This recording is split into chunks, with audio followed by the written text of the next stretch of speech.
because honestly, we still are dealing with that snow stuff. Yeah, I know, I complain a lot. Bright and sunny Monday morning. You can see the snow. Yeah, here's where we're at. This is my view. We're gonna take this over in front of the shop because it'll be easier to work on over there and not go back and forth for tools and stuff like that so much. And hopefully a little drier spot as the sun comes out a little bit more. So got Miguel underneath it, hooked up chains, trying to get rid of the batteries at this point. And yeah, that's what we're doing. So we're trying to see if we can't finish off getting rid of some of this stuff. Okay, all right, we got started. I got Miguel hard at it again. He's a much harder worker than I am, but we've got that whole entire side of the doors off. We're gonna see what else we can get off so we can get underneath it a little better. We could not get it out of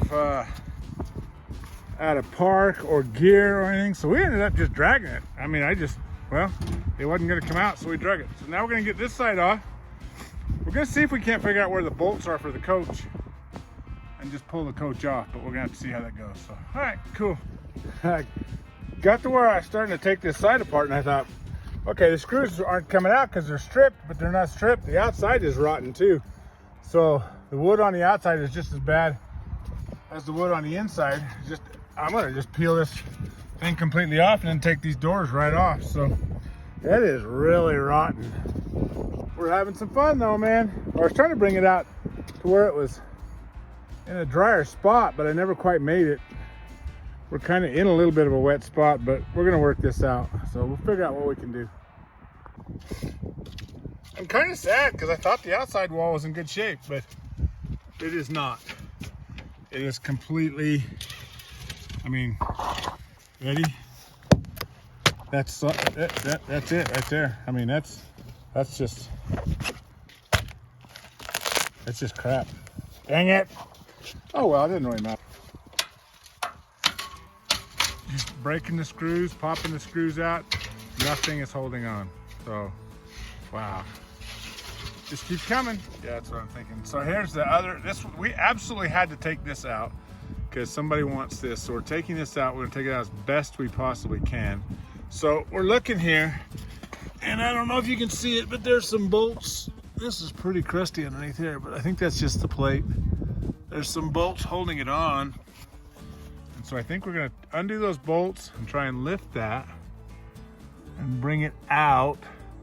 There's the holding tanks, which I want to be very careful that we don't pop those puppies because they could have something in them. Hopefully not. But, so that's what we got. Okay, I'm going to show you what we ran into.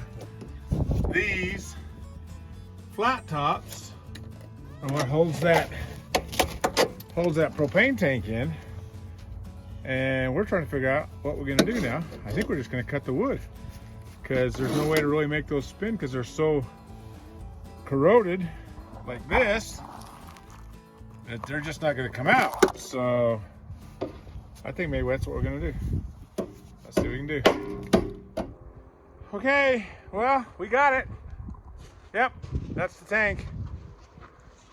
That's Miguel. He's like, oh, we're soaking wet out here. We got it done. So everything we needed to have out except for the motor and the rear end. So the engine itself is going to be a trick because we're going to do some looking. I've been told that you can take the coach off with like 8 bolts. So I'm not exactly sure how that's going to work, but if that doesn't work, we're going to go through the front. We're just going to go through the front. Just going to do it that way because I don't know any other way to do it. And honestly, we're not keeping the coach, so it's not a big deal. So, okay, let's see what we can figure out. But we got the generator out, we got the propane out, and yeah, we got everything outside the inside, mostly. And because we're trying to get the engine out, that's the next project. We're trying to figure out how to get into the engine compartment, get this doghouse off.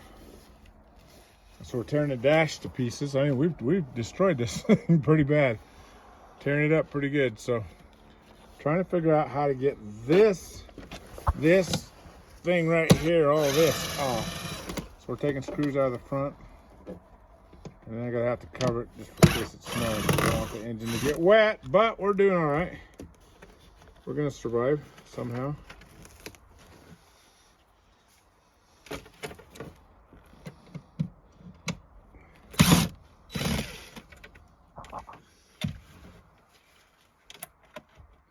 Some weird attachments in here. You see that one above that, Miguel? There's another screw above that one. Right above it, on that silver, right? Yeah, right there. Can you get that? I don't know what that goes to. Okay. That goes to the plastic. All right. So we've almost got the dash removed. And by the way, it will not go back in. I promise you. Nothing here will go back in because we have destroyed it. Deconstructed, destroyed. What's the difference? What's the difference between deconstructed and destroyed? I think we've destroyed this. Haven't filmed anything because we've been right in the middle of trying to get this radiator out. We finally got the radiator out, got everything there. Now we're trying to disconnect bolts for the transmission because he wants to pull transmission and motor both at the same time. So now the task of trying to do this without freezing to death or getting soaked. Because honestly, we still are dealing with that snow stuff. Yeah, I know, I complain a lot. Okay, but it's frozen ground today. It's supposed to rain tomorrow. So if we can't get this motor out today, got to get covered. And it's supposed to, I mean, it's really supposed to kind of start raining pretty bad. So we're really pushing, trying to get it out. So we're going to get the forklift running and see if we can get it pulled out. All right, I'm going to admit something to you, Ethan. This was a dumb idea. So we just took the motor out. There's no way in the world we could ever make this thing run and do what we want. So we finally got the motor out. Honestly, holy cow. What a disaster. What a disaster. Let me show you what we got. If you ever decide you want a motorhome, do not buy a Class A. Apparently though, Brent says the Class C isn't much better. But holy cow, there's no way you can service that engine inside there. It's like impossible. Unless you pay somebody a lot of big money to get it done, and then probably lift the coach up and take the chassis out. But it's like, holy cow, that's just like a ton of money. Why would you do that? So I'm just saying, you can take it for what it's worth. Don't buy a Class A motorhome, especially one with a lot of miles on it, because if that motor goes bad, this was a complete, we pulled seats out, we pulled carpet up, just to get the engine cowling off. The doghouse. Oh my gosh. I'm not gonna drive this because we took the motor out and we're gonna take the rear end out. The other one, nah. We're gonna take the engine out, pull the transmission because he says the transmission's good. That's it. I'm doing nothing else. We're just gonna take the necessities out. That's it.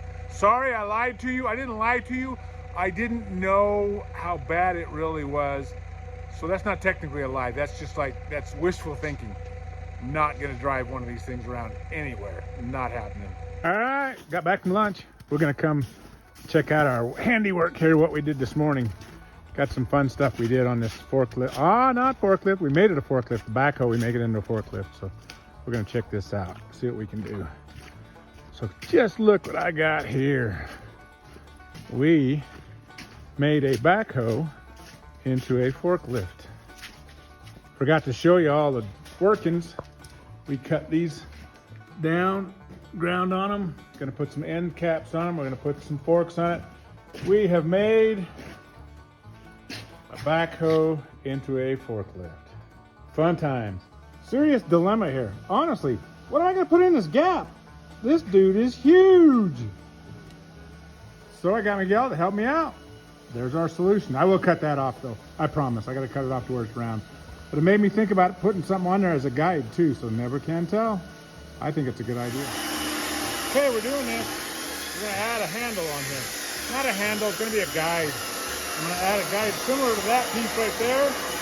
We're gonna put it on the outside so I got more room for my pickup points, because that's what these are, and they are barely fitting exactly right. I mean, they just give me an inch maybe on either side. So we're gonna build these. I'll show you. Okay, here we go. This is the final product. How it all turned out. Got to tell you that because the forks were a little short, we have to open the clamshell bucket up to make it work.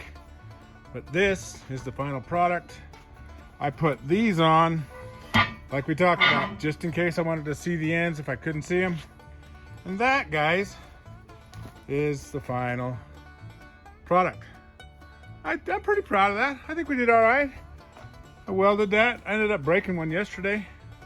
not too bad. Not too bad, not too bad at all. There we go. Thanks for watching.